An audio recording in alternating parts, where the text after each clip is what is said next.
ٹھیک ہے میں کیا ہوا بھٹی صاحب ہنس کیوں رہے آپ اس میں ہنسنے والی کیا بات ہے سولوشنز ہے نا we have to think of solutions Bhatti صاحب توبہ توبہ توبہ اللہ معاف کرے ایک تو ہم نا امریکہ برطانیہ یورپ پتہ نہیں نیو یارک ورٹیکل ہے اور واشنگٹن ہاریزنٹیکل ہے بھائی وہاں انسان بستے ہیں وہاں انسانوں کی عزت ہے وہاں انسانوں کا احترام ہے وہاں انسانوں کے حقوق ہیں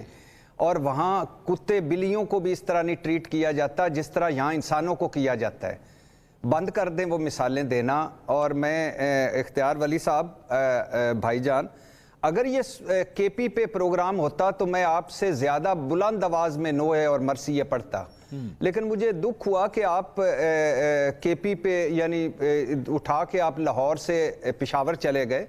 اور ادھر لاہور میں تبدیلی سمبل جو ہمارے پہ مسلط کیا گیا تھا تبدیلی چاند عثمان بزدار جو ہم پنجاب کی ہسٹری میں سب سے نائل آدمی تھا اس کو بھی شامل کر لیں لیکن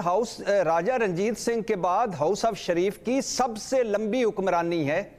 کون ہے جو ہاؤس آف شریف کا بالغ آدمی اس کا سی ایم نہیں رہ چکا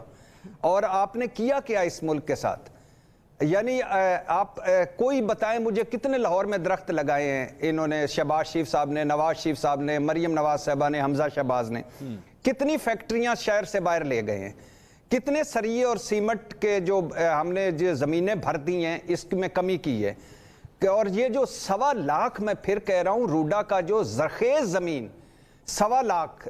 جو ایکڑ زرخیز زمین ہے جو تنقید کرتے تھے یہ کہ یہ کیا پاکستان تحریک انصاف پروجیکٹ لا رہی اسی کو کنٹینیو کر کے اسی میں پلاٹ بانٹ رہے ہیں مریم اورنگزیب صاحبہ 5 مرلے کے پلاٹ دے رہی تھی اور خوش ہو رہی تھی اور یہ جو فصلوں کی باقیات ہے یہ کتنی مرتبہ آپ نے بھارت کے ساتھ مذاکرات کیے ہیں کتنی مرتبہ آپ نے بات کی ہے اور دھواں دینے والی کتنی گاڑیاں ہیں جو بھٹی صاحب وہ اختیار صاحب یہ کہہ رہے تھے سن لیں وہ یہ کہہ رہے تھے کہ بھائی یہ ساری چیزیں پی ٹی آئی کے دور میں ہونی چاہیے تھی ایفیکٹ اس کے اب جا کے خراب آ رہے ہیں وہ یہ کہہ رہے تھے اس میں صرف ایک چیز ایڈ کرنا چاہتی ہوں بھٹی صاحب الحمدللہ میں پہلے بھی آپ کے پروگرام میں کہہ چکا ہوں کہ ایک مرتبہ طے کر لیتے ہیں کہ یہ باقاعدہ آپ اپنے پروگرام میں چلایا کریں کہ قائد اعظم کی ایمبولینس خراب کی تھی عمران خان نے لیاقت علی خان کے قتل میں بھی وہ کہیں نہ کہیں شامل تھے 3 مارشل لا بھی انہوں نے لگوائے اور اس کے آئین بھی 4 مرتبہ انہوں نے توڑوائے ملک جو ٹوٹا اس میں بھی ان کا کردار ہے اور باقی جو بگاڑ ہیں وہ بھی سارے ان کے ہیں لیکن آج جو حکمران ہیں وہاں آ کے پھر بات کر لیتے ہیں ایشو بنیادی طور پہ یہ ہے کہ منصور بھائی ہم ماحول پہ رو رہے ہیں ابھی میری بہن کہہ رہی تھی کہ 26ویں آئینی ترمیم میں ایک فنڈامنٹل رائٹ ہے بھائی پہلے فنڈامنٹل رائٹ ہمارے مل گئے ہیں 25 آئینی ترمیموں کے کہ اب 26 پہ ہم پہنچ گئے ہیں اچھا اسپتال مل گیا ہے اچھا سکول مل گیا ہے جان مال کا تحفظ مل گیا ہے صاف پانی مل گیا ہے انصاف مل گیا ہے روزگار مل گیا ہے مفت تعلیم مل گئی ہے اور ہمارے تو چادر 4 دیواری کا تقدس نہیں رہا بنیادی انسانی حقوق نہیں رہے